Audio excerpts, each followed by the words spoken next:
हम भजन 30 के 5 आयत को एम्फसाइज कर रहे हैं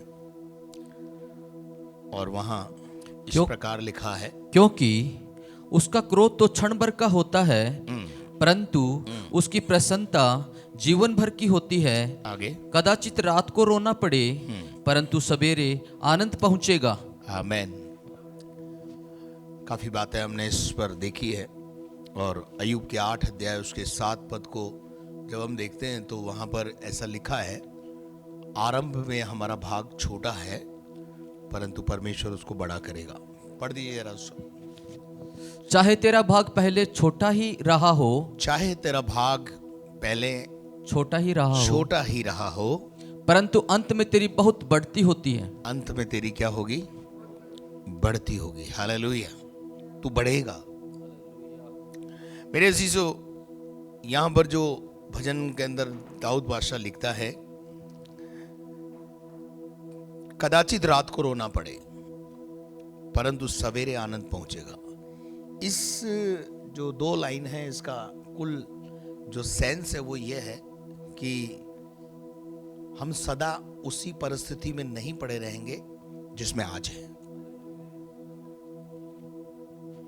कदाचित का मतलब है ये हो सकता है कि तुम्हारी जिंदगी में रोने का, पीटने का या दुख का, कष्ट का, हारी बीमारियों का, तंगहाली का समय हो, लेकिन क्या हमेशा हम तंगहाल बने रहेंगे?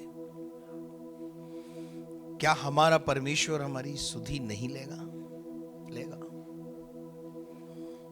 इसलिए दाऊद कहता है, दाऊद को इसका बहुत अच्छा अनुभव है क्योंकि दाऊद खुद अपनी जिंदगी में इसको एक्सपीरियंस कर चुका है। इसलिए दाऊद डंके की चोट इस बात को लिख रहा है, कदाचित रात को रोना पड़े। यानी कदाचित तुम्हारी लाइफ में संकट परेशानी आए, आ सकते हैं। वो इस बात के लिए मना ही नहीं कर रहा कि नहीं आएंगे, आएंगे। लेकिन जैसे मैंने पिछले दिनों में आपको बताया कि हर रात का सवेरा होता है। हर अंधेरी रात का क्या आता है? एक सवेरा आता है। और जब सवेरा आता है तो खुशहाली को दिखाता है। तो आपकी लाइफ में भी हो सकता है आज जो दिन चल रहे हैं आपके, वो तंगहाली के चल रहे हो, बेरोजगारी के चल रहे हो, बीमारी में से होकर, बीमारी की वादी में से होकर आप गुजर रहे हो। लेकिन चिंता मत करिए, हर अंधेरी रात का अगर सवेरा है तो आपके लिए भी एक सवेरा होगा। आपकी परिस्थितियां बदलेगी। दाऊद बादशाह को, जो दाऊद बादशाह था, उसे जब वो छोटा था उसके माँ बाप ने उसे बुलाया, देखो तुमसे पढ़ाई लिखाई तो कुछ हुई नहीं है, तुम्हारे सारे जो भाई हैं वो सब पढ़ लिए लिख लिए और देखो सब शाऊल की फौज में भर्ती हो गए, तुम निकम्मे के निकम्मे रहे, निगोड़े के निगोड़े रहे, तुमने कुछ किया नहीं। तुम एक काम करो, तुम ये गाय बैल भेड़ बकरियां लेकर के चले जाओ, जंगल में जाओ और जंगल में इनको चराया करो। He was rejected by his own father and mother. He was rejected by his own brothers. कोई उसकी सुधि नहीं लेने वाला है। और उसे जो माँ बाप ने कहा कि जाओ जंगल में जाओ, और वो जंगल में चला गया। लेकिन जंगल में भी उसको ना माँ बाप से शिकायत है ना भाइयों से शिकायत है। वो तो अपनी वीणा में मस्त है, वो प्रभु की आराधना कर रहा है। और जैसे वो प्रभु की आराधना कर रहा है, वीणा बजाता है और प्रभु को प्रसन्न करने का काम करता है, प्रभु उस पर प्रसन्न हो जाता है। और सीधा, आप सब जानते हैं, मैं बहुत संक्षिप्त में आपको बता रहा हूं कि सीधा जंगल से महल का रास्ता खुला। राजा को उसकी जरूरत पड़ी, किसी को जरूरत नहीं थी, पर उसकी वीणा में इतनी ताकत थी कि उस वीणा ने, उस आराधना ने उसे इतनी ऊंचाई पर पहुंचा दिया कि राजा के सामने जाकर के वो क्या कर रहा है? वीणा बजा रहा है। और जब वो वीणा बजा रहा है तो राजा का दर्द कम हो रहा है।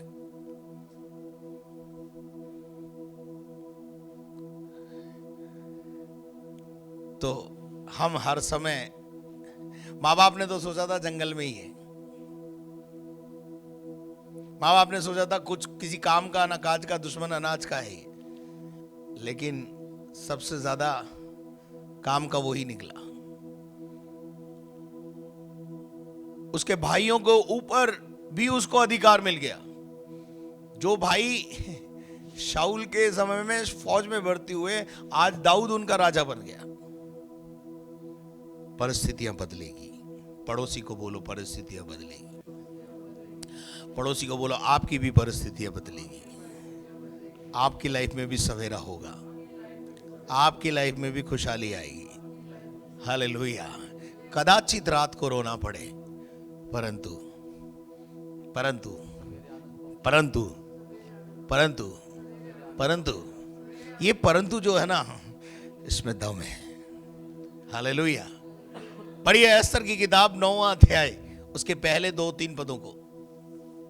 अभी माहौल ऐसा लग रहा है, जो अभी इस समय देश का जो माहौल है, इस माहौल में ऐसा लग रहा है हम तो गए काम से, लेकिन परंतु जब रब काम करे तो सब पलट देता है। हालेलुया। जरा पढ़ दीजिए। आदार नाम 12वें महीने के आदार नाम 12वें महीने के 13वें दिन को, जिस दिन राजा की आज्ञा जिस दिन राजा की आज्ञा और नियम पूरे होने को थे, हाँ, और यहूदियों के शत्रु उन पर प्रबल होने की आशा रखते थे, हाँ, यहूदियों के शत्रुओं ने ये ठान लिया था, अब बस हमारा ही राज चलेगा, अब हम यहूदियों को जीने नहीं देंगे, अब हम यहूदियों को हमारे देश में रहने नहीं देंगे। ये स्थिति थी यहूदियों के शत्रुओं की, और यहूदियों के शत्रु ने ये ठान लिया था, पूरी योजनाएं बना ली थी, प्लानिंग्स हो गई थी कि अब जो खुदा पर भरोसा रखने वाले यहूदी हैं और हमारे देश में गुलाम बनकर आए थे, उनका खात्मा होगा। आज उनका आखिरी दिन होगा। जब आपकी जिंदगी में ऐसा समय आए, तब भी आप घबराना मत। क्या लिखा है? उनके शत्रु उन पर प्रबल होने की पूरी आशा रखते थे। मतलब उन्होंने सोच लिया था कि ये तो गए काम से। लेकिन एक बात जिंदगी में ध्यान रखना, जब खुदा खड़ा होता है तो सारी योजनाओं को विफल करके अपनी योजनाओं को सफल कर देता है। उसकी अपनी योजनाएं सफल होती है। मनुष्य अगर बहुत युक्ति बनाए तो क्या फर्क पड़ता है? हमारा परमेश्वर अद्भुत युक्ति करता है। हालेलुया। वहां लिखा है यहूदी उनके शत्रुओं के ऊपर, यहूदी के शत्रु उन पर प्रबल होने वाले थे। यहूदी के शत्रु प्रबल होने वाले थे, यानी यहूदी शत्रुओं से हारने वाले थे। लेकिन एक शब्द आ गया वहां, परंतु। परंतु बोलो, परंतु बोलो, परंतु। बीमारी आ गई, परंतु बेरोजगारी है, परंतु तंगाली है, परंतु असफलताएं हैं आज, परंतु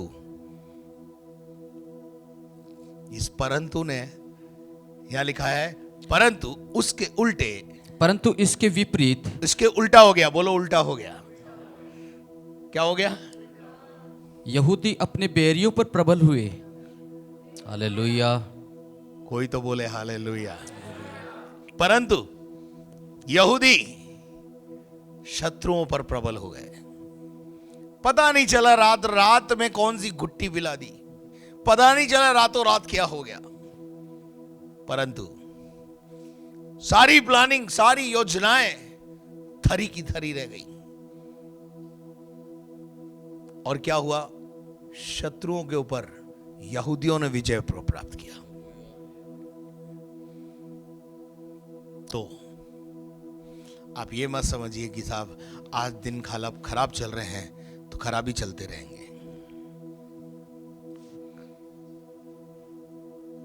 कदाचित रात को रोना पड़े, परंतु परंतु परंतु परंतु परंतु सवेरे क्या होगा? आनंद होगा। यहूदी हारने वाले थे, परंतु प्रबल हो गए, विजयी हो गए। हालेलुया। दाऊद की जिंदगी भेड़ बकरी चराने वाली थी, सोचा था खत्म, परंतु एक सच्ची आराधना ने स्थिति को बदल दिया। हमारा परमेश्वर परिस्थितियों को बदल देने वाला परमेश्वर है।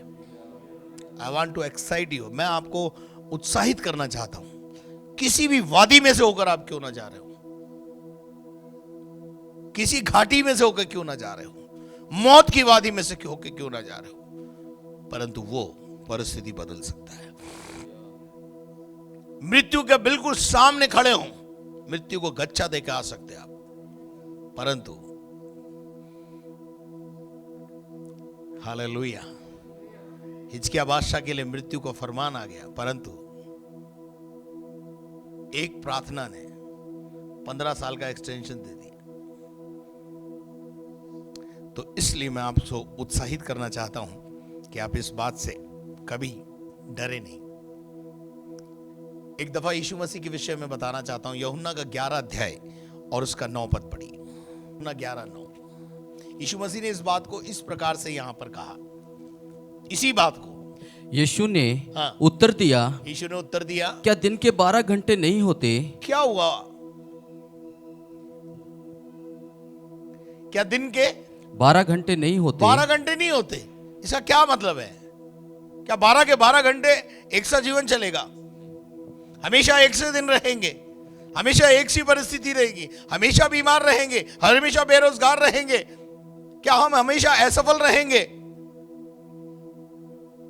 क्या दिन में 12 घंटे नहीं होते? इसका मतलब यह है कि 12 घंटे में कभी तो हमारा भी घंटा होगा, हालेलुया, हमारा भी विजय का समय होगा, आमीन।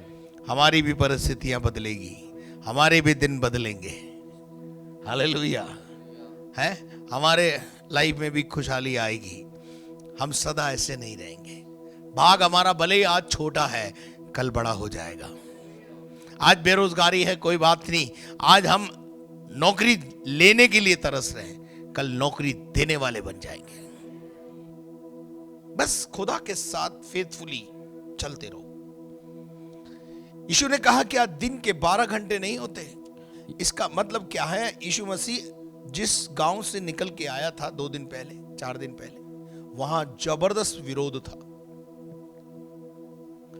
और जब यीशु मसीह ने कहा आओ हम थोमा से में लाजर से मिलने चले, तो थोमा ने कहा रे तुझे याद नहीं है 2 दिन पहले 4 दिन पहले तू वहां था, लोग पथरवा करके तुझे मारने वाले थे। इसलिए यीशु मसीह ने कहा क्या हमेशा विरोध रहेगा? क्या हमेशा इस देश की परिस्थिति यही रहेगी? क्या हमेशा यही रहेंगे? है? क्या यही रहेंगे? क्या विरोधी प्रबल होते रहेंगे? हैं? कभी तो हमारी भी बारी आएगी।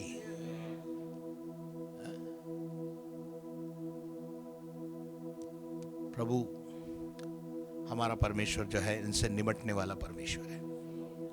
यीशु ने अपने चेलों से कहा 12 घंटे नहीं होते,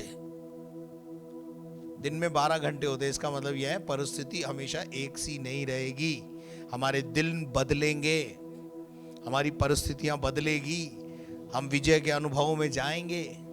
और यीशु मसीह आप जानते हैं कि लाजर के घर चल पड़ा, और लाजर के घर जब गया तो रास्ते से ही अद्भुत आश्चर्यक्रम प्रकट होने लगे। जो भीड़ यीशु मसीह को निकालती थी, सताती थी, परेशान कर रही थी, मार पीट पे उतारू हो गई थी, वही भीड़ यीशु को और लाजर को देखने के लिए उलट पड़ी कि नहीं? आप पढ़ने लग 11 अध्याय के बाद 12वें अध्याय में क्या हुआ वो पढ़ लेना। 12 अध्याय के 19 पद में यहूदी शास्त्री और फरीसी छकते में आगे बोले यार ये क्या हो गया, देखो तो सही, जमाना यीशु के पीछे हो चला। 1 दिन 2 दिन पहले परिस्थिति क्या थी? मारो। 11वें अध्याय में परिस्थिति क्या थी? मारो। 12वें अध्याय में मारने वाले के पीछे जो भीड़ थी उससे परेशान थे। आप बाइबल को थोड़ा सा अच्छी रीति से समझा करो, पढ़ा करो, परिस्थितियां बदलेगी। धीरज, जो धीरज धरता है उसके लिए सब कुछ होता है। जो धीरज नहीं धरता वो खो देता है। हमें धीरज से ठहरे रहना है। हालेलुया। एक और उदाहरण मैं आपको दूंगा और उसके बाद मैं प्रार्थना करूंगा। अय्यूब की किताब 42वां अध्याय 10 पद। अय्यूब की परिस्थिति से आप सब अवगत हैं। अय्यूब के अंदर कोई खोट नहीं है, लेकिन परीक्षा का समय चल रहा है, बीमारियों से घिरा हुआ है और उसके दोस्त उसके खिलाफ है, उसकी पत्नी उसके खिलाफ है, उसके जमाने के लोग उसके खिलाफ हैं, परिस्थितियां बिल्कुल विपरीत हैं। लेकिन उसने हर परिस्थिति में बड़े धीरज से जवाब दिया है। हालेलुया। उसने अपना धीरज नहीं खोया। हमारी प्रॉब्लम क्या है? हम धीरज खो देते हैं, हम धीरज नहीं धरते। मुझे प्रभु का धन्यवाद देता हूं, खुदा ने मुझे बहुत धीरज दिया है। ठीक है बेटा, जो करना है तू कर ले। मेरे पास धीरज नाम का एक गहना है। उस धीरज ने ही मुझे यहां तक पहुंचाया, वरना पहुंच नहीं पाता। अगर धीरज खो देता रास्ते में तो मैं यहां नहीं होता। तो लिखा हुआ है, जब अय्यूब ने हाँ, अपने मित्रों के लिए प्रार्थना की, कैसा था? दुख और पीड़ा में था। खुद बीमार है और बीमारों के लिए क्या कर रहा है? प्रार्थना। और वो भी कौन से बीमार, कौन बीमार हो गए? उसके दोस्त। और वो भी कौन से दोस्त है? जो घोचे कर रहे थे। घोचा मास्टरों के लिए प्रार्थना कर रहा है, विरोधियों के लिए प्रार्थना कर रहा है, जो फप्तियां कस रहे थे उनके लिए प्रार्थना कर रहा है। अय्यूब ने उन मित्रों के लिए जो उसके विरोध में थे प्रार्थना करना बंद नहीं किया। उनने उसके लिए प्रार्थना की। और तब यहोवा ने, तब बोलो तब। आपका क्या प्रॉब्लम है? आप प्रार्थना करवाते हो। प्रार्थना करो।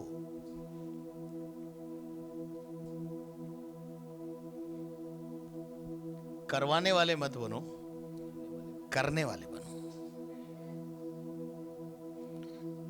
दूसरों के लिए प्रार्थना करो, अपने लिए प्रार्थना करने की जरूरत नहीं है। कोई आपको मिलता है दुख में, तकलीफ में, संकट में, परेशानी में, क्या हो गया भैया? ऐसा ऐसा, इधर आ, मैं तेरे लिए प्रार्थना करता हूं।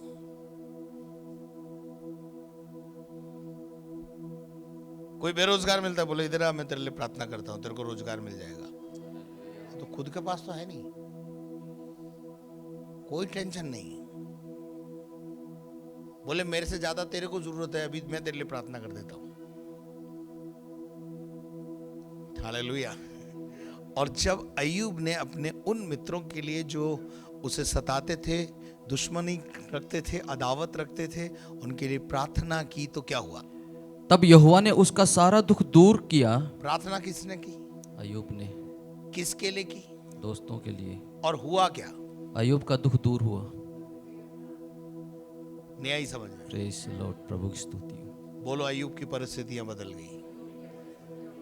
बाइबल में लिखा है, जो दूसरों की खेती सींचता है उसकी खुदा सींचता है।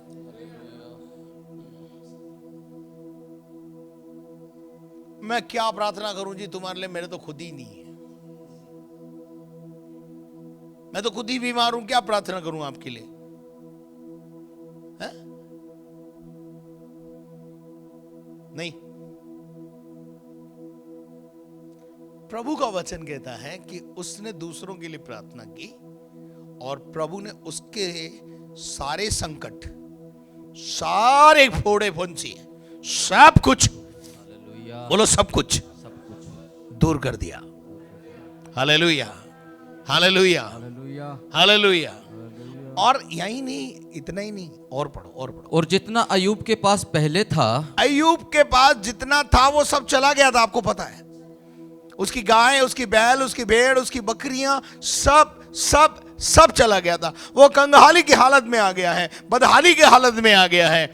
और उसका दुगना यहोवा ने उसे दे दिया। कितना?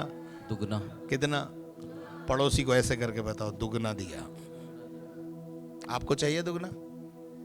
अपने मित्रों के लिए प्रार्थना करो, अपने देश के लिए प्रार्थना करो, अपने पड़ोसी के लिए प्रार्थना करो। आप पर दुगना आता रहेगा। आपका दुख अपने आप दूर होता रहेगा।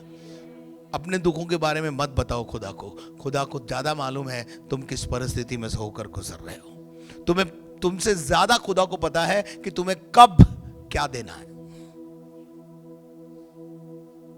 तुम्हारे मांगने से पहले वो जानता है कि तुम्हारी आवश्यकता को कैसे पूरा करना है। तुम्हें भूखा उठाएगा लेकिन भूखा सुलाएगा नहीं। अगर 2 साल में कोविड के अंदर कोई नौकरी पे नहीं गया, तब भी सबने, पूरे भारत ने खाना खाया, नहीं खाया? कोई भूखा सोया? कोई भूख से मर गया? नहीं। सबकी आवश्यकता को प्रभु ने उन दिनों में क्या किया? पूरा किया। वो हमारा परमेश्वर है जो हमारी अकाल में भी हमारी सुधि लेता है। इसलिए मैं आपसे कहना चाहता हूं, परिस्थितियां बदलेगी, सदा एक सी नहीं रहेंगी। कदाचित रात को रोना पड़े, परंतु सवेरे आनंद होगा। हालेलुया। सवेरा आएगा, खुशहाली आएगी।